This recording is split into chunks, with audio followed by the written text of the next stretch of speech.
Wouldn't it be great if you could ask your data anything at any time? Like, how are sales this quarter? How's the new marketing campaign performing? What does the overall health of the company look like? And actually get answers right away with charts and graphics and actionable information. You can with Domo's AI and data products platform. Domo lets you channel AI and data quickly, securely, and innovatively to deliver measurable insights wherever and whenever you need them.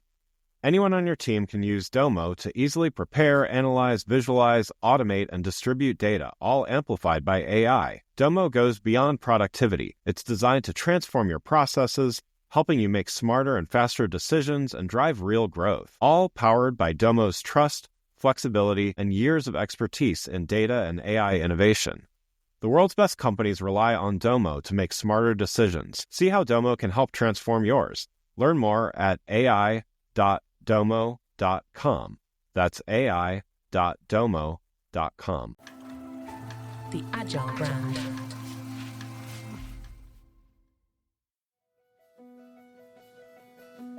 Welcome to Season 6 of the Agile brand, where we discuss marketing technology and customer experience trends, insights, and ideas with enterprise and technology platform leaders. We focus on the people, processes, data, and platforms that make brands successful, scalable, customer-focused, and sustainable. This is what makes an Agile brand. I'm your host, Greg Kihlstrom, advising Fortune 1000 brands on MarTech, marketing operations, and CX, best-selling author and speaker. The Agile Brand Podcast is brought to you by TechSystems, an industry leader in full-stack technology services, talent services, and real-world application. For more information, go to teksystems.com.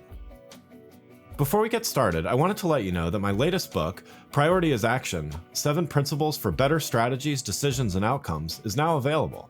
In it, I give ideas and insights for leaders and teams that need to make meaningful progress on their priorities. After all, our priorities are what we do, not what we say we'd like to do. You can find Priority is Action on Amazon or learn more on my website, gregkihlstrom.com. Now let's get on to the show. Today we're going to talk about effective management of teams, even when that means you need to unmanage them. And we'll talk a lot more about what that means. To help me discuss this topic, I'd like to welcome Jack Skeels, CEO and founder of AgencyAgile, and author of the book Unmanaged: Master the Magic of Creating Empowered and Happy Organizations. Jack, welcome to the show. Greg, nice to be here, and thanks for having me. Looking forward to it for a while here. Yeah, looking forward to talking about this stuff with you as well. Why don't we get started with you giving a little background on yourself as well as what you're currently doing? Sure. I'm a little bit aged and started my career back in the 80s as a programmer and very quickly became project manager and program manager, had a consultancy. And through a weird set of events, I ended up at a think tank and studying organizational design and theory and all that kind of thing. And fast forward, and all of a sudden I was in the agency world, and Agile was the thing, 2003, 2004, 2005, that kind of thing.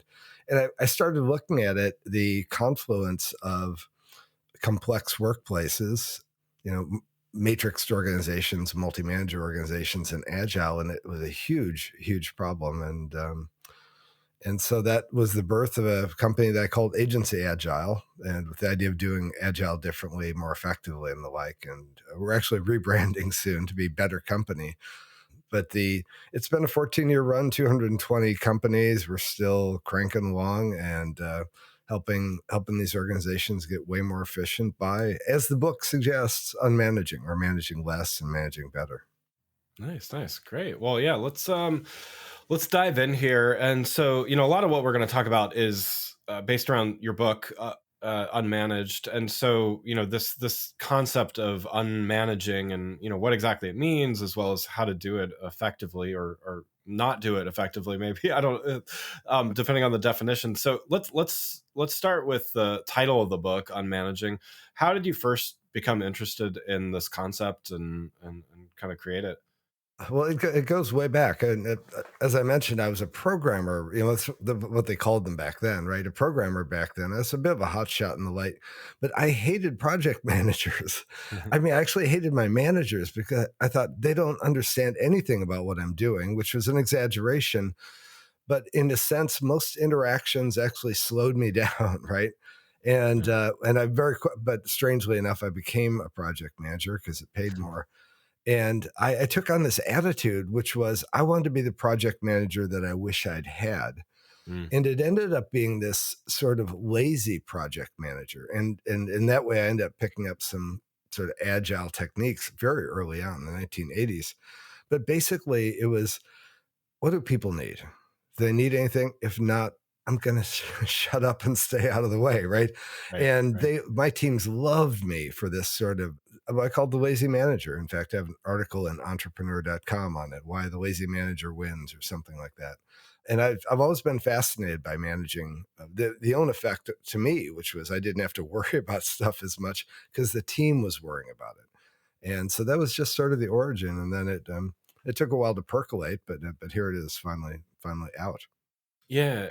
Well, and so that idea, it's not lazy management, at least my understanding of it. It's not necessarily that managers aren't doing anything, but it's also about managers enabling their teams to maximize productivity instead of micromanaging and doing all of those things that I've known my share of project managers as well.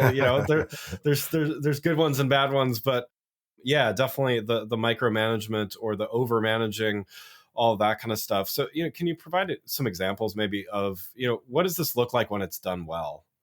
Yeah, I have a lot of sort of anecdotes and short stories in the book and the like. One that comes to mind is a owner of a small 20-person shop, and he was trying to schedule everyone all the time. He spent all day Sunday scheduling them, right? Who's going to work on what this week, and everybody hated the schedules. All the team members hated the schedules because they just weren't right and all that kind of thing. And I was on plane and he was sitting next to me, and he saw my computer and that I had, a logo that said Agile. He said, "Hey, can Agile help?" And I was like, "Well, okay, fine. We'll call it that." But what I told him is I said, "Why don't you let them figure it out?" And Yeah. we went through this, and basically it was, you should take this authoritative role, which is, here's what needs to happen this week, but I'm not going to control or micromanage how you guys get it done. I'll leave that to you. And 4 weeks later, I get this email. "Agile works" is the subject line, all caps, exclamation point.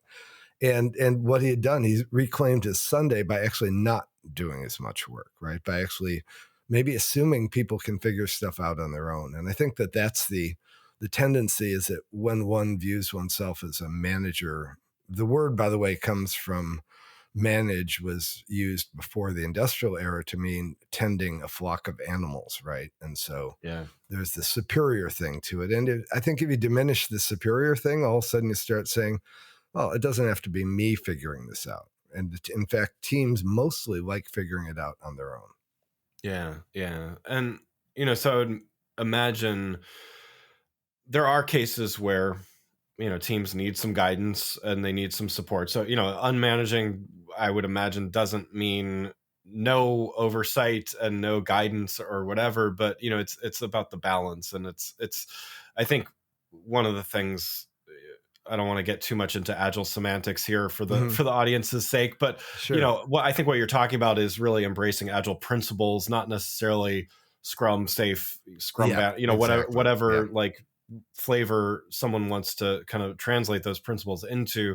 So but at their purest essence, let's say the agile principles of, teams should figure out how they get work done as long as someone gives them the guidance of what goals to achieve. But how does a manager kind of know that balance of okay, I better step in here, or maybe this team can figure it out themselves? How would you coach someone to understand that balance? Yeah, no, that's a spot on question. We have it in the book. It's called the ACE model. And I wanted there are two problems, really. One problem is managers make 1,000 decisions every day, and most of them involve doing something. And the answer is, you probably don't need to do all those things Yeah. that you might do. But the second one is, how do I grade and filter those things? In other words, is this in general something I should be doing? So we call it the ACE model, and it's authority, control, and empowerment, ACE. And in general, the managerial functions you should be doing, and this is from agile principles, right, is authority, which is the truth. In other words, here's what we need to get done this week. Okay. That's a truth, right? It's not how you should do it or when you should do it or anything like that. And control is, in fact, that how we're going to do it and when we're going to do it and the like. And so in that way, the frame of what you guys need to accomplish, that's a managerial function, absolutely. The control function of how and when we do it and all that kind of thing, that's a team function. And then the empowerment function is the sort of the second half of the manager's sentence, which would be, we need all this stuff done by Friday. When you have a chance to look through it, or if you have any questions, let me know. Tell me what you need from me to enable that to happen. So I'm going to be the empowering manager as well, but I'm going to just relinquish that sort of middle ground of, you have to do this and here's how you do it and when you do it. That's sort of the traditional micromanager. Yeah. And so another thing you discuss in the book is the importance of aligning managerial workflows with the needs of the workers and the teams. And, can you talk a little bit about that and, how might this be done effectively? Yeah. I think that there are a couple things. One is, if you're and most people today are in what I call a multi-manager environment. And it started back in the 70s and 80s with matrix organizations, for anyone who's old enough to remember that. But they seem to have never gone away. And in fact, a lot of the organizations we work with, whether it's, essentially large corporations that have a development or marketing department or in a shop, 30 to 200 person shop, you end up with this wide range of managers, like requirements managers and client managers or stakeholder managers and project managers and department managers. And sort of the over managing problem is partly just a level of chaos that comes from all these managers being able to interrupt people.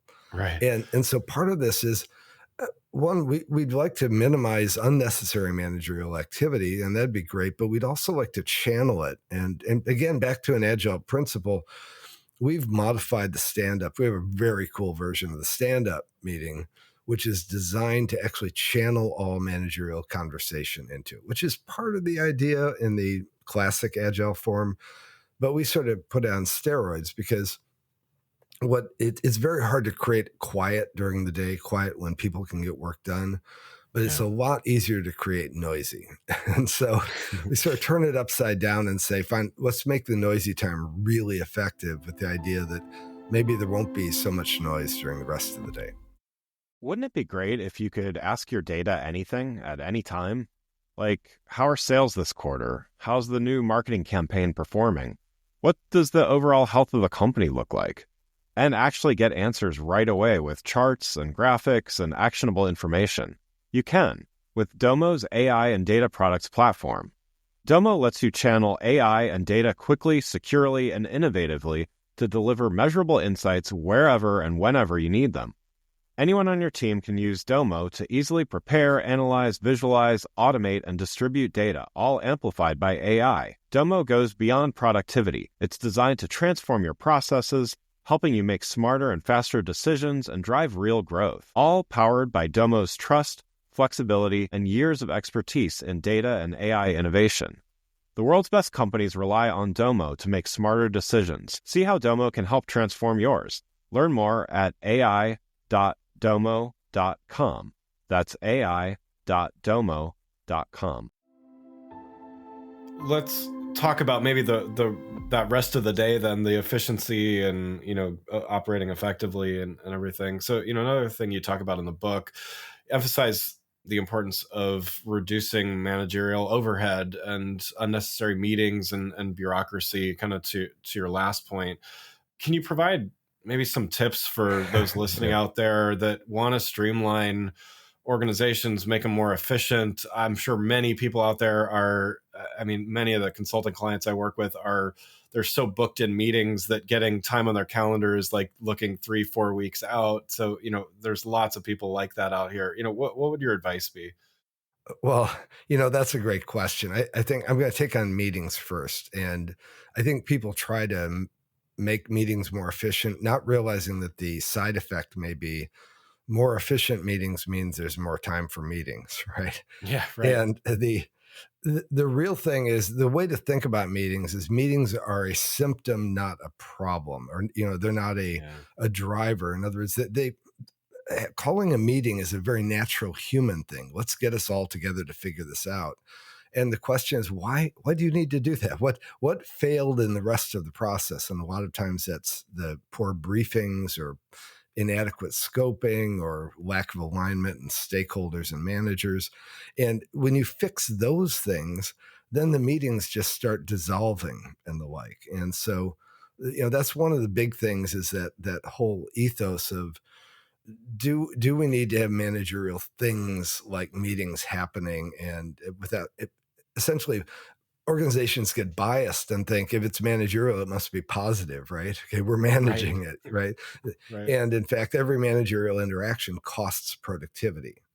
And so this is sort of this ethos, and back to your point, is streamlining the organization to make it more efficient, is really just changing the way you think about the organization, that the most important thing to happen is not a manager making a decision or doing something, but actually people being in productive mode. Yeah. And I'll give you a quick little example from the old industrial era. You've got an assembly line, you've got a manager of the assembly line, they make 200 widgets a week. And the manager's like watching them go, that's great, we're making 200. Then the manager says, well, what am I supposed to do? I need to be a manager. I'm going to call a meeting. So they call a 2-hour meeting, and lo and behold, only 180 widgets get made that week. And that manager's manager says, what in the hell's going on here? Okay. You only made 180. And the manager says, well, I want to call a meeting. And he goes, don't call meetings. Let them get the work done. Right. It used to be so obvious when it's a very simple setting, but in the multi-manager setting, anyone can call a meeting. And Yeah. essentially you can't trace it back. And then people blame team members for not working hard enough. Yeah, yeah. I mean, I think it's such a powerful concept to think of meetings as a symptom of something wrong. It's not that every single meeting is that necessarily, but I think just having that mindset Mm-hmm. really I mean, having been on Scrum teams and traditional project teams and everything like that as well, it's like you can definitely tell when a team is in sync. There are Yeah, less meetings, and when there is a meeting, everyone takes it seriously. They show up and then they go their separate ways quickly and directly. But yeah, I think that concept alone is a pretty powerful thing to kind of wrap your head around. cool. As far as professional development and growth of employees, what are your thoughts here? I mean, given the title unmanaging, as you've reinforced, it doesn't mean you're not managing at all, but what does that manager look at as far as professional development and growth? Well, I think one of the things I go into the book, I've got a couple parts where we talk about it. One is the part of the problem in the first place is this thing called the meritocracy, right? Yeah. Where only the best in the department gets promoted. And that's, people don't stop to think about it usually, because it's actually not what you want as the owner of that organization, whatever that owner means. What I really want is, I want everyone crossing the finish line to the next level as soon as possible. And it's this use of managerial structure or hierarchy as a way of measuring progress and like, that's a huge problem. Yeah. And in section 5 of the book, I go into this whole idea that we need to rethink how we talk about growth, career growth, and measurement. And I even go so far as to say we should turn the pyramid, if you will, upside down, and think of it as progressing in your career means that you're moving sort of down the pyramid, as in you're supporting more of the pyramid above you. So I was at junior level, I moved to mid level. Now my job is to help all the juniors get to mid, right? And again, progression, and you can go titleless. I think this is something people need to realize. We've got a great client in Australia that we help do this. He'd been struggling with this because everyone wanted to be, like director of programming and Right. stuff like that. And he said, look, we're not going to have any titles. And everyone screamed, right? Because then what happens when I leave? He goes, when you leave, you can put whatever you want as your title. What do I care, right? Because Right, it's a great idea. Because if they're lying, then they'll pay for it eventually, and so. right, But, right. but they have a very happy organization, because now it's just, how do we get great work done, and I'm safe if I need to ever go outside this organization as well. Yeah, that's great. So one other thing your book touches on is diversity, equity, and inclusion, or DEI initiatives, and how they can be integrated into this unmanaged approach. Can you expand on this a little bit and maybe provide some insights on implementing DEI initiatives in organizations? Yeah, I'm so glad you brought this up, and this is a au courant sort of a topic these days. Mhm. I felt when it all sort of burst upon us, whatever that was, 3 years ago, 5 years ago, I thought, well, yeah, but we've been doing that all along, and I don't mean that. So these are three very different things, by the way. Diversity is like the selection of people in your workforce, right? And that's a hiring decision, right? And hiring and firing decision, right? That affects your population of people. And equity is about the reward system that you do and the like. So you need to be conscious of those things, right? The problem happens when we get to the E in this, and that is our bias. Our natural human biases are so pervasive.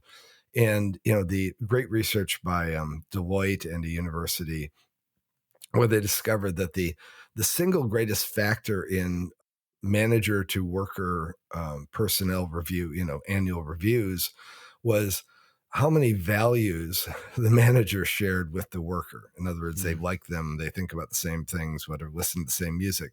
That was the single greatest factor in the nature of the review. And the quality of the work was actually the third factor. Okay. And Wow. so it was like less than 25% or something like that. But that's all natural. I don't think any of those managers were trying to do that, but Right. we are so biased. And so in making those equity decisions, people need to get a chance to play so you can actually see how well they do. And then you've got to rate that and everything like that. But getting a chance to play is the I, inclusion. And I spend a lot of time in that section, just pointing out it's about not picking who gets to do things, but giving everyone a chance to it's just like it's sort of like Yeah. T-ball or something like that. Everyone gets to come up to the plate and swing at the ball all the time. That doesn't change, right? And that's the idea of the superior manager chooser is a massive lie, and people need to be very careful around it. Yeah, that's the great thoughts there. Really, that's really interesting. Well, Jack, lots more we could talk about it, but it's been great talking with you here. Thanks for joining the show. One last question before we wrap, though. You've given a lot of great advice and insights, and certainly recommend everybody picks up a copy of the book as well. But what's advice you would have for leaders out there listening that they want to transition to a more unmanaged approach to management? What would you recommend as some first steps there? Well, there are a lot. I've got a lot of steps in the book. I think Yeah. ultimately, though, it's hard to do as a inside change agent and without experience. And so I know this is sort of a shameless pitch, but we love working with organizations. We have a great track record, and would love to work with a leader or an organization that feels like they'd like to actually get the benefits of doing this kind of thing. It does. We've been told by a lot of folks, it's a strange thing. It's sort of like Scrum coaches as well, right? There's something about a neutral third party that helps change happen better Yeah. than trying to do it amongst the internal politics and personalities and all that kind of thing. So, Yeah, absolutely. I mean, I think that's the value of consultants in general. I think is definitely that objective view, right? So, absolutely. Well, I'd like to thank Jack Skeels, CEO and founder of Agency Agile and author of the book Unmanaged, for joining the show. You can learn more about Jack, his book, and Agency Agile by following the links in the show notes. Thanks again for listening to the Agile Brand, brought to you by Tech Systems. If you enjoyed the show, please take a minute to subscribe and leave us a rating so that others can find the show more easily. You can access more episodes of the show at www.gregkillstrom.com. That's GregKihlstrom.com. While you're there, check out my series of best-selling Agile Brand guides covering a wide variety of marketing technology topics, or you can search for Greg Kihlstrom on Amazon. The Agile Brand is produced by Missing Link, a Latina-owned, strategy-driven, creatively fueled production co-op. From ideation to creation, they craft human connections through intelligent, engaging, and informative content. Until next time, stay agile. The Agile brand.